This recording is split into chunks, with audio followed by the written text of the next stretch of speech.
Hey guys, how you all doing? What we're going to do today is take our Thai melon and we're going to turn it into a pudding with coconut milk, sugar, pinch of salt. So let's turn this into a fantastic pudding, okay?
That is amazing.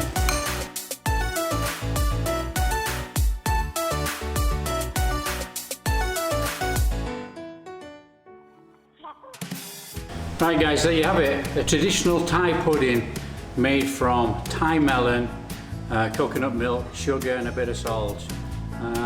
I guess if you can't get a Thai melon, you could probably copy this sort of thing with a cantaloupe melon, but the cantaloupe will probably be firmer. So I hope you enjoyed this. If you enjoyed this pudding, give it a try, or give it a try with a cantaloupe, see what it tastes like. And if you like what we're doing, like and subscribe, and we'll see you next time.